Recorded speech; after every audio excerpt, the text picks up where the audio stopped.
Hello नमस्कार दोस्तों, मैं आप सभी का स्वागत करता हूं जीरो एजुकेशन पॉइंट पर। एक बार फिर आप लोगों को रीजनिंग के पार्ट 81 सॉल्व कराएंगे। देखिए किस प्रकार का प्रश्न होगा। 81 पार्ट में 48 है, 122 है, 168 का चार ऑप्शन में से कौन सा सही होगा। असंगत को ज्ञात करना है। चारों ऑप्शन में कौन भिन्न है या संगत है उसको निकालना है। कौन शिक्षित पुरुष परंतु नगर में रहने वाले नहीं हैं। तो चलिए इस डायग्राम से निकालेंगे कौन सा आंसर सही होगा। दोस्तों, कोई भी कंपटीशन का एग्ज़ाम हो जिसमें रीजनिंग से संबंधित क्वेश्चन पूछे जाते हैं तो आप इस क्लास को अवश्य ज्वाइन करें। सब्सक्राइब कर लीजिए इस चैनल को और बेल आइकन प्रेस करके जुड़ जाइए और अपना तैयारी को सही ढंग से आगे बढ़ाइए। चलते हैं आज का पहला प्रश्न की ओर। पहला प्रश्न हम लोगों के सामने 48 है, 122 है। 48 को आप 122 के साथ रिलेट कीजिए तो आप 168 को सभी ऑप्शन में किसके साथ रिलेट करेंगे। चलिए प्रयास करते हैं इसको किस तरह से सॉल्व कर सकते हैं। तो आपने यहाँ देखा 48 है, आपको लग रहा है ना कि ये 7 के स्क्वायर के आसपास का है। 122 है तो आप देख रहे हैं कि ये 11 के स्क्वायर के आसपास है। तो हमने देखा कि ये 7 स्क्वायर -1 है, कहने का मतलब 49 - 1 हो जाएगा 48, और ये 122 है। तो ये 11 का स्क्वायर जानते हैं 121 होता है। चलिए हम लिख देते हैं यहाँ पर 121, लेकिन 122 है तो 121 में +1 करना पड़ेगा आपको, तब जाके आपको 122 प्राप्त होगा। चलिए अब इसको देखते हैं इसका क्या किया जाएगा। 168 है तो आप लोग को पता होगा कि 13 × 13 169 होता है। तो 13 स्क्वायर -1 है तो हो जाएगा 169 - 1। इतना लिखना नहीं है एग्ज़ाम में, हम समझाने के लिए लिख रहे हैं। एग्ज़ाम में तो देख के ही इसको बनाया जा सकता है, पेन चलाने का तो इसमें ज़रूरत ही नहीं है। अगर आप पेन चला रहे हैं तो आपको प्रैक्टिस की ज़रूरत है। देखिए 168 हो गया। अब आप एक चीज़ समझ चुके होंगे या नहीं तो फिर समझिए। यहाँ 7 था तो यहाँ पर 11 हुआ, मैंने 7 का स्क्वायर था तो 11 का स्क्वायर हुआ। तो यहाँ 13 है यानी 13 का स्क्वायर हुआ है। तो उसके बाद अब कितना का होगा। यहाँ 7 से 11 हुआ, इसमें +4 करे थे तो यहाँ 13 में भी हम +4 करके 17 का स्क्वायर करेंगे। तो आप जानते हैं 17 का स्क्वायर 289 होता है। अब रही बात इसमें प्लस करेंगे कि माइनस करेंगे। तो आपने देखा पहला वाला में यहाँ 7 स्क्वायर -1 करा, दूसरा में 11 स्क्वायर +1 किए। यहाँ जब हम 13 स्क्वायर -1 कर चुके हैं तो अब यहाँ क्या होगा, हमारा +1 की बारी है। तो 289 + 1 करेंगे तो 290 प्राप्त होगा। इसका आंसर ऑप्शन बी सही हो जाएगा। लॉजिक इसका यही था, लेकिन एग्ज़ाम में इतना नहीं करना है। आपने जैसे देखा 48 है यानी 48 है तो 7 स्क्वायर -1 है, ये 122 है तो 11 स्क्वायर +1 है, 4 का प्लस करके किया गया। तो यहाँ भी 13 था तो हमने 17 का कर दिया, 4 जोड़ के +1। चलते हैं दूसरा क्वेश्चन की ओर। बहना नदी का काम है, कहने का मतलब बहना नदी तो बांधा होना, तालाब हो जाएगा, इसमें तो कुछ है ही नहीं। अगर लॉजिक आप लगाना चाहते हैं तो चलिए एक लॉजिक डेवलप करते हैं। नदी का पानी क्या होता है, बहता है, तो हम लोग बहना है, बहना नदी का पानी रिलेट हो गया। बांधा होना कहने का मतलब तालाब, तालाब का पानी क्या होता है, स्थिर होता है। तो आप ये भी दिमाग लगा सकते हैं कि स्थिर किसका पानी है, वर्षा का, नहर का, सरिता का नहीं। तो ये ऑप्शन बी ही होगा। बहना नदी का काम है और तालाब का क्या काम है, पानी स्थिर रहना यानी बांधा होना। तो ऑप्शन बी हो जाएगा, जिस तरीके से आप रिलेट कर सकते हैं। तीसरा देखिए क्या है, एनालॉगी का ही है लेकिन ये अल्फ़ाबेट वाला है। AKU है क्वेश्चन मार्क, CWM का DNX है। तो आप यहाँ क्वेश्चन मार्क कैसे फाइंड करेंगे, अब हम देखेंगे इसके बीच में रिलेशन क्या है। ठीक, ये दोनों का रिलेशन निकालेंगे। इसका रिलेशन जो इसके साथ होगा उसी प्रकार हम इसका इसके साथ कर देंगे। तो C है, M है, W है, D है, N है, X है। ठीक है। अच्छा, यहाँ पर आपको दिख रहा है C से D किया है, M से N किया है, W से X किया है। ये भी आपको देख के ही बनाना है एग्ज़ाम में। यहाँ ऐसा नहीं करना है कि इसको हम लिखने चले जाएंगे अल्फ़ाबेट नहीं लिखेंगे। क्यों नहीं लिखेंगे? क्योंकि 1 प्लस हुआ है, ठीक है। 1 और 2 प्लस हो ना तो उसको दिमाग में रख लीजिए, कोई ज़रूरी नहीं कि एग्ज़ाम में पेन चलाए। अगर आप प्रैक्टिस करेंगे ना तो आप कभी कोई 3 4 भी प्लस होगा ना तो आप दिमाग में ही रख के कर सकते हैं, लेकिन 2 तक तो करना ही होगा आपको अगर आप कंपटीशन की एग्ज़ाम दे रहे हैं तो यहाँ पर 1 हुआ है तो हम लिखेंगे नहीं, सीधा देखेंगे C से D हुआ, M से N हुआ, W से X हुआ, ठीक है। अब बात रही कि आप आंसर जल्दी कैसे निकालेंगे। देखिए बनाने का तो इसको सभी बनाएंगे, लेकिन मेरिट में वही आएंगे जो इसको जल्दी बनाएंगे। अब जल्दी देखिए हम कैसे बना सकते हैं। हम इसको साफ करें, साफ करते हैं। आंसर निकालने के लिए सीखिए आप लोग कितना जल्दी निकाल सकते हैं। तो आपने देख लिया कि सभी में +1 हुआ है, तो आप यहाँ A में +1 करेंगे तो क्या हो जाएगा आपका B हो जाएगा। आप K में +1 करेंगे तो क्या होगा L होगा, U में प्लस करेंगे तो B होगा। आपका आंसर BL भी होगा, ये तो आप जान चुके हैं। लेकिन देखिए आप अगर A का मान निकाल रहे थे ना तो B आ रहा था, यानी A+1 करके B आ रहा था। अब B देखिए एग्जामिनर सभी ऑप्शन में दे रहा था आपको, तो इसीलिए हमने कहा कि अब जल्दी कैसे निकालेंगे। देखिए इसको जल्दी कैसे निकालेंगे। जैसे यहाँ सभी में B देखेंगे ना तो हम B को छेड़ेंगे ही नहीं। आप क्वेश्चन पढ़िए, उसके बाद ऑप्शन पे ध्यान भी देना होगा आपको कि हम जल्दी कैसे निकालेंगे। तो आप चीज़ यहाँ एक चीज़ देखें होंगे कि यहाँ देखिए भी दिया गया है। अब भी किसी ऑप्शन में है? नहीं था, नहीं है। अगर आप U को पकड़ते हैं, U में +1 करते हैं तो आपका भी आ जाता है, तो आप ऐसे लगा के आगे बढ़ जाएंगे। ये होगा कब? जब प्रैक्टिस करेंगे। ये नहीं करें कि अभी आपसे नहीं हुआ तो आप अपने आप को कोसिए कि हमसे क्यों नहीं हुआ, वैसा बात नहीं है। प्रैक्टिस कीजिए, सब हो जाएगा। नहीं तो फिर लगाइए A का B हो जाएगा, K का L हो जाएगा। लेकिन देखिए यहाँ BL इसमें भी दे रखा है, BL इसमें भी दे रखा है, तो आपसे इसने तीनों निकलवा लिया। फिर U का आप भी करेंगे नहीं। यूनिट प्लेस मैथ में काम देगा, इकाई अंक। अल्फ़ाबेट में भी आपको इकाई अंक काम देगा। तो U का हम भी लगा देंगे तो 1 सेकंड में आंसर लगा के आगे बढ़ जाएंगे अगर हमने इसको चेक किया तो। चलिए चौथा क्वेश्चन की ओर। कह रहा है असंगत को ज्ञात करें। DEB है, NOL है, HIF है, RTP है। असंगत यानी भिन्न यानी विषम। कभी आपको यही क्वेश्चन इस तरह से घुमा के पूछ देगा कि 4 ऑप्शन दिए गए हैं या 4 विकल्प दिए गए हैं, 4 में 3 किसी प्रकार समान है, 1 असमान है, उसको ज्ञात करें। तो असमान को हम लोग ज्ञात करते हैं। ये सबसे इजी प्रश्न होते हैं इस टाइप में, असंगत में या भिन्न में, क्योंकि देखिए इसमें क्या है, यहाँ पर एक अल्फ़ाबेट डाला है इसने। कौन सा? भावेल, जिसको क्या बोलते हैं? स्वर वर्ण, ठीक। यहाँ भी देखिए O डाला है, ये भी भावेल है। यहाँ I डाला है, ये भी भावेल है। इसमें तीनों कॉन्सोनेंट है यानी व्यंजन है, तो ऑप्शन हम D लगा देंगे, ठीक। इसका आंसर ऑप्शन D हो जाएगा। इसमें एक भी भावेल इसने नहीं डाला। चलते हैं अगला क्वेश्चन की ओर। ये भी वही चीज़ है, निकालिए इसको। असंगत को निकालने का है। सिंह है, किन्नर है, बकरी है, कछुआ है। क्या लगा रहे हैं आंसर आप लोग? देखिए इनका आंसर क्या होगा। सिंह से किसी लिंग का बोध हो रहा है, ठीक है। बकरी से भी लिंग का बोध हो रहा है, एक लिंग का बोध हो रहा है। कछुआ से भी एक लिंग का बोध हो रहा है। लेकिन किन्नर से क्या लिंग का बोध होता है? किन्नर से कोई लिंग का बोध नहीं होगा, ना स्त्रीलिंग होगा ना पुल्लिंग होगा। लिंग का इसमें भेद नहीं होगा। इसमें तो आपको पता चल रहा है बकरी, बकरा, बकरी, ठीक है। रिलेट आप कर सकते हैं इस तीनों को। एक लिंग का बोध हो रहा है, लेकिन किन्नर से कोई लिंग का बोध नहीं होता है। ये ऑप्शन B सही हो जाएगा।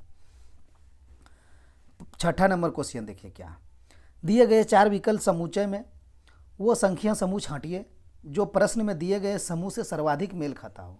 चलिए कौन सर्वाधिक मेल खा रहा है, हमने देखा क्या आंसर निकलेगा। देखिए 3 से 18 हुआ है, 6 गुना हुआ है, ठीक। 18 से 36 हुआ है, 2 गुना हुआ है। कहने का मतलब 3 गुना 6 हुआ है तो हमको 18 मिला है। ऐसी 18 का इसने क्या किया है, गुना 2 किया है, जो 36 प्राप्त हुआ। अब यही प्रक्रिया चारों ऑप्शन में किसके साथ हुआ है वो हम देख लेते हैं। 12 गुना 6 करेंगे तो 72 हो जाएगा। 72 गुना 2 करेंगे तो 144 होगा, ये गलत हो गया। 2 गुना 6 करेंगे तो 12 होगा, ये भी गलत हो गया। 6 गुना 6 करेंगे तो 36 होगा, ये भी गलत हो गया। जब सब गलत हो गया तब हम इसको क्यों चेक करें, इसको D लगा देंगे। लेकिन यहाँ आपको चेक करना होगा, क्यों कि यहाँ कह रहा है सर्वाधिक मेल खाता हो। इसमें कभी कभी गच्चा खा जाइएगा। इसमें क्या होता है ना कि सेम लॉजिक नहीं लगता है। कोई ज़रूरी नहीं कि 3 गुना 6 हुआ है और 18 गुना 2 हुआ है तो वही होगा। अधिकतर में होगा, सर्वाधिक मेल में होगा, लेकिन डेफिनेटली कोई ज़रूरी नहीं है कि वही चीज़ होगा, इसलिए इसको चेक करा जा सकता है। तो चलिए हम चेक करेंगे। क्या है, 4 है, 24 है, 48 है, तो 4 गुना 6 हुआ है और 24 गुना 2 हुआ है 48 में। ठीक है, ऑप्शन डी सही हो गया मेरा, कोई दिक्कत नहीं है। चलते हैं अगला क्वेश्चन की ओर। क्या है, 22 है, 24 है, 28 है, क्वेश्चन मार्क है, 52 है, 84 है। तो इसको सॉल्व कीजिए, क्या आंसर आएगा। आपने देखा 22 गुना 2 है, 22 प्लस 2 है, और फिर आपका 24 प्लस 4 है। उसके बाद अगली मेरी क्या होगा, 2 4 प्लस 6 कर दीजिए, तो 28 6 34 हो जाएगा। इसका 34 आंसर, 34 सही नहीं। अब देखिए यहाँ पर क्या होगा, आप दिमाग में सब चीज़ रखिए, कहता है ना तर्कस में सब तीर रखिए, कौन कब काम आ जाए। तो देखिए यहाँ क्या हुआ, जब हमने यहाँ +2 किया, +4 किया और +6 किया तो हमारा आंसर नहीं आया। तब हमारा दिमाग में क्लिक होना चाहिए, ये जो 2 से 2 हुआ है ये प्लस नहीं हुआ है, ये 2 का 2 गुना हुआ है 4। अब यहाँ 4 का गुना हमको 8 रखना पड़ेगा, दोगुना करना है। तो अब आप 28 में 8 जोड़िए, देखिए आपको 36 मिलेगा। इसका आंसर हम 36 लगा के आगे बढ़ जाएंगे। संतुष्टि के लिए एक अंक आगे और चेक कर लीजिए, दोगुना बढ़ा रहे हैं हम, 2 से हम 4 करे हैं, 4 से हमने 8 करा, 8 से फिर हम क्या करेंगे 16 कर देंगे। तो जो यहाँ मान क्या आया मेरा 36 आया। कहने का मतलब है अभी हमने देखा ये 36 आया, तो 36 में आप 16 जोड़ देंगे तो 52 हो जाएगा। और यहाँ अब क्या जुटेगा, 16 का दोगुना हो जाएगा यानी 32 हो जाएगा। तो आप 52, ये 52 में अगर 32 जोड़ेंगे तो आपको 84 प्राप्त हो जाएगा। तो हमने जो यहाँ 8 8 किया था, मतलब 8 वो सही था मेरा। साफ करके एक बार घस देते हैं फिर से। यहाँ पर 2 जोड़िए, उसके बाद 2 का 2 गुना 4 जोड़िए, फिर 4 का 2 गुना 8 जोड़िए, फिर 8 का 2 गुना 16 जोड़िए, 16 का 2 गुना 32 जोड़िए, तो यहाँ आपका 36 हो जाएगा। ऑप्शन ए सही हो जाएगा। तो आप यहाँ 36 जैसे ही आएगा ना तो आंसर लगा कर आगे बढ़ सकते हैं, नहीं तो आप एक के घर आगे जाइए, यहाँ तक आइए। कोई ज़रूरी नहीं कि आप लास्ट तक जाइए, एग्जामिनर आपको यहाँ और दे के कुछ ले जाएगा, तो ऐसा ज़रूरी तो नहीं कि आप पूरा करते जाइए, क्यों समय बर्बाद करेंगे। चलते हैं 9th क्वेश्चन की ओर। देखिए इस टाइप का क्वेश्चन हमने शॉर्ट वीडियो में कल डाला है, अगर आप लोगों ने देखा है तो आप लोगों से अभी तक बन गया होगा। ये देखकर ही बनाने वाला है, इसमें रहता कुछ नहीं है। चलिए देखिए देखकर कैसे बनेगा। देखिए यहाँ पर 11 है, जब आप 11 को आपस में 1 1 लिख के जोड़ देंगे तो आपको 2 आ जाएगा, वही देखिए 2 लिखा है। जब आप 1 2 को आपस में जोड़ देंगे 1 + 2 तो आपको 3 हो जाएगा, देखिए वहाँ 3 लिखा हुआ है। जब आप 1 3 को आपस में जोड़ देंगे तो आपको 4 मिलेगा, देखिए यहाँ पर 4 लिखा हुआ है। वही प्रक्रिया इसके साथ हुआ है। 4 और 2 को आपस में जोड़िए 6 मिल जाएगा, 3 और 2 और 3 को आपस में जोड़िए 5 मिलेगा, 3 और 5 को आपस में जोड़िए 8 मिलेगा। तो हम यहाँ वही चीज़ कर देते हैं, तो 3 और 1 4 हो जाएगा, और 4 3 7 हो जाएगा। तो देखिए हमारा आंसर ऑप्शन सी आ गया, 4 7 इसी में है, बाकी किसी में नहीं है। तो हम अब आगे इसको नहीं जोड़ेंगे। यहाँ तो आपके 3 दिया हुआ है, यानी 31 है, 43 है, 54 है, तो आप कर भी सकते हैं। 5 + 4 करेंगे तो 9 होगा, देखिए लास्ट में यहाँ 9 है, 4 7 9 हो गया आंसर। क्या आपको और अगर दिया हुआ रहता 54 मानी 3 है ना जी, हो सकता है आपको यहाँ पर और अलग दिया रहता, और एक दे दिया जाता 14 18, ठीक है, इसमें भी 2 अंक बढ़ा देता, इसमें भी 2 अंक। तो जब आपका आंसर से ऑल एलिमिनेट हो जाए ना, 4 और 7 किसी में नहीं था, तो आंसर लगा के बढ़ जाइए। ये नहीं कि अगर यहाँ दिया हुआ है संख्या है तो आप उसको बढ़ते जोड़ते जाइए, नहीं। आंसर निकालने में जहाँ से निकल जाए वहाँ आप स्टॉप हो जाइए, आप आगे क्यों जाएंगे। तो हमारा यहाँ 2 ही से निकल रहा था, 3 और 1 से 4 हो रहा था, और 4 3 से 7 हो रहा था, 4 और 7 किसी में नहीं था, तो हम लगा के आगे बढ़ गए। हम 5 4 को चेक नहीं करेंगे, समझ गए। चलिए 10वां क्वेश्चन की ओर। इस क्वेश्चन को हमने लिख नहीं पाया है, इसने क्या कहना चाह रहा है, चलिए आप लोग को बताते हैं। कहने का मतलब ये 16 है ना, और ये 14, ये दोनों को आपस में कुछ करिए जिससे आपको 210 मिल जाए। आप इस 14 को, यहाँ देखिए कोमा दिए हुए हैं, उसको ध्यान रखिएगा। इस 14 को, इस 12 को आपस में जो भी करिए आपको 156 लाना है। फिर आप 22 12 और 10 को आपस में जो प्रक्रिया इसके साथ होगा दोनों के साथ, वही इसके साथ करके आपको आंसर निकालना है। तो चलिए इसको निकालते हैं। देखिए यहाँ आपको थोड़ा सा अटपटा लग रहा होगा, तो आप इसको छोड़ के इस पर बढ़ जाइए। आप 14 गुना 12 करेंगे ना तो आपको 168 मिलेगा, ठीक है। लेकिन आप अगर यहाँ पर 14 के जगह पे इसको 14 - 1 कर देंगे तो आपको 13 प्राप्त होगा। आप इस 13 को इस 12 से गुणा करेंगे ना, 13 12 56 से, यानी 156 होता है। आ गया दिमाग में? अब आप लोग बना लिए। चलिए साफ करके बना देते हैं।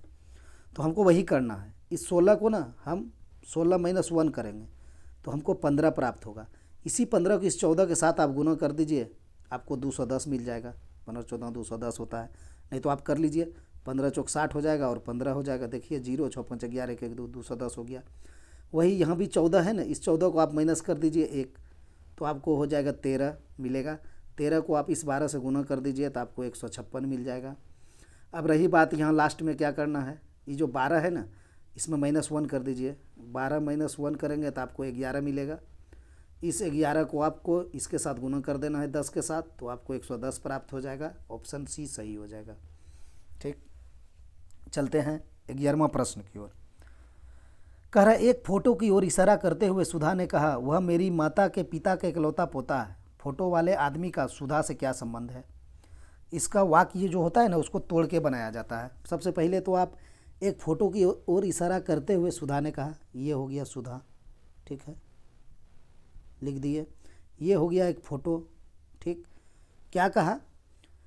वह मेरी माता के पिता, लिखते हैं मेरी माता के पिता। बस हम पहले इतना सा करेंगे, वह मेरी माता के पिता। तो ये जो सुधा है, इसने कहा फोटो को कि मेरी माता के पिता, तो आपकी माता के पिता आपका कौन होगा? नाना होगा।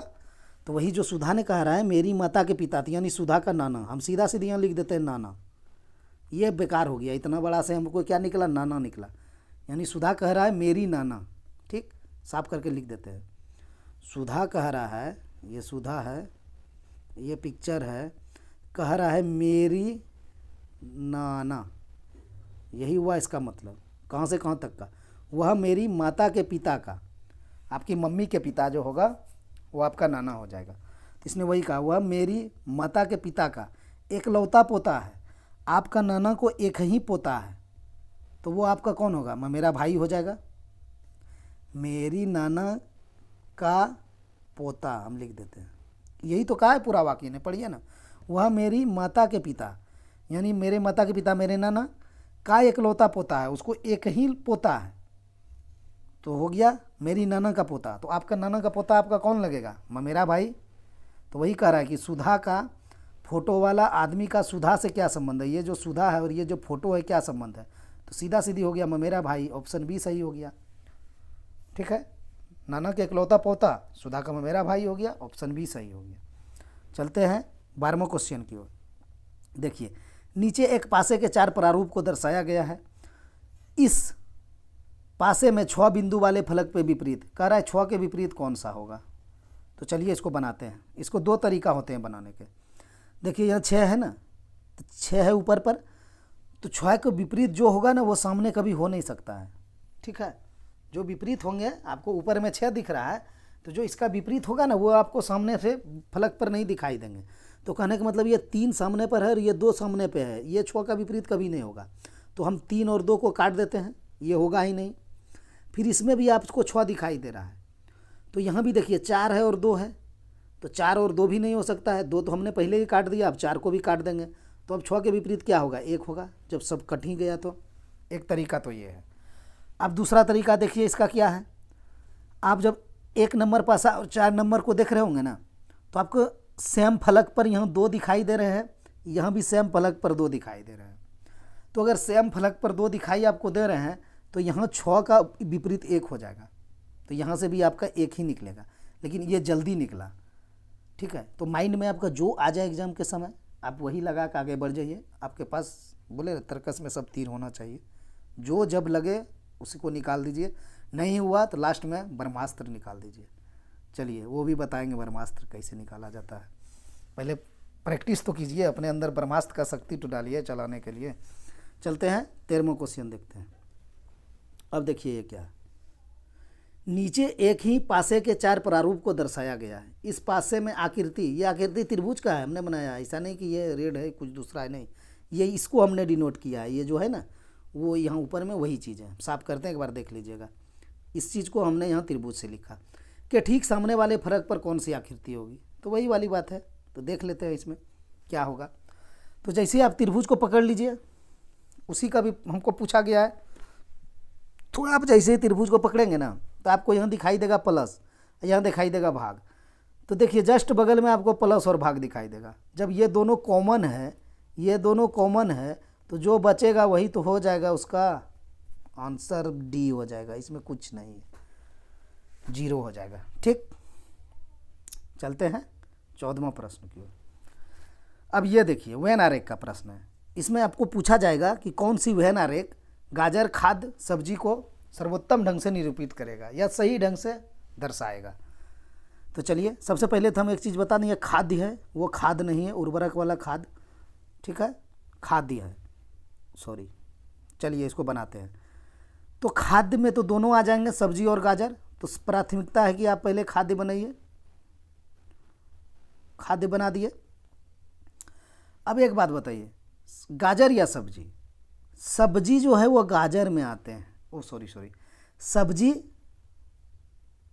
के अंदर गाजर आते हैं, माने गाजर एक सब्जी है, ठीक है।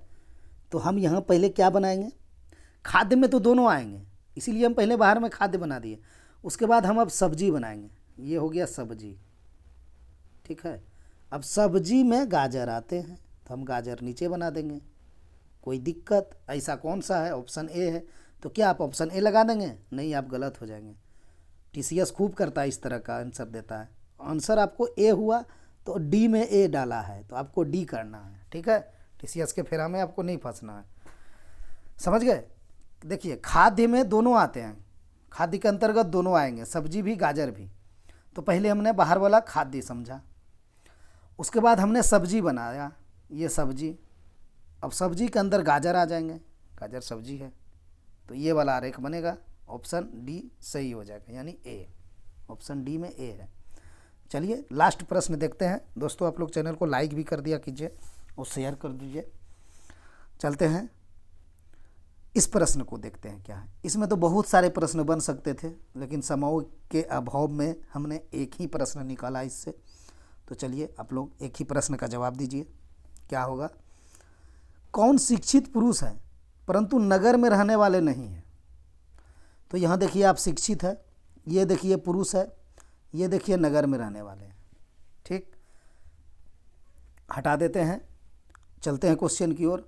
कौन शिक्षित, पहले हम शिक्षित देखते हैं। त्रिभुज देखना पड़ेगा आपको, ये हो गया शिक्षित। पुरुष है, पुरुष देखिए ये आयत है और ये वर्ग है, इसमें कन्फ्यूज मत होइएगा, वर्ग आपको यहाँ दिया हुआ है, इस वर्ग को आप छोड़ दीजिए। इसके बारे में हमको सिविल कर्मचारी के बारे में कुछ नहीं कहा है, सिर्फ हम आपके ध्यान में डाले कि वो जो वर्ग है ना वो ऊपर है, ठीक है, और आयत जो है ना वो ये है, ये आयत है ये। तो हमको इसको देखना है। इसने क्या कहा है, कौन शिक्षित, तो त्रिभुज तो शिक्षित हो गया, हमने त्रिभुज को घेर दिया। पुरुष है, पुरुष हो जाएगा ये आयत, तो आयत ये है, ठीक है। परंतु नगर में रहने वाले नहीं हैं, नगर बिरीत का है, तो बिरीत को पूरा पैक कर दीजिए, बिरीत से आपको कोई लेना देना नहीं है, कह रहा है नहीं है। तो अब देखिए क्या बच गया आपके पास, बिरीत को जब आप बंद कर दिए तो 11 बच गया, ऑप्शन ए सही होगा। आप कहेंगे 5, 5 नहीं होगा, 5 इसलिए नहीं होगा ना, 5 सिर्फ शिक्षित है।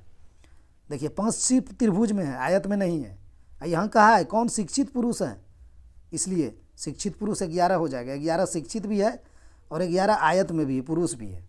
हम एक बार साफ करते हैं, यहाँ तो हम ढक दिए स्केच करके। आप क्या लैपटॉप पे एग्जाम देंगे, डेस्कटॉप पे, तो क्या आप ढक पाएंगे? नहीं ढक पाएंगे। तो हम आप लोग को माइंड में ढकने के लिए बोलेंगे। हटाते हैं इसको। अब देखिए कौन शिक्षित पुरुष है, तो शिक्षित हो जाएगा ये वाला त्रिभुज और पुरुष हो जाएगा आयत वाला, तो ये है आयत, ठीक। परंतु नगर में रहने वाले नहीं है, तो बिरीत में नहीं होना चाहिए, तो बिरीत में 4 चला गया था ना, 4 तो बिरीत में, 4 खत्म हो गया, 5 तो सिर्फ शिक्षित है, तो बचेगा 11 ही ना, आंसर ए हो जाएगा। दोस्तों आज इतना ही, मिलते हैं नेक्स्ट वीडियो में। वीडियो देखने के लिए बहुत बहुत धन्यवाद।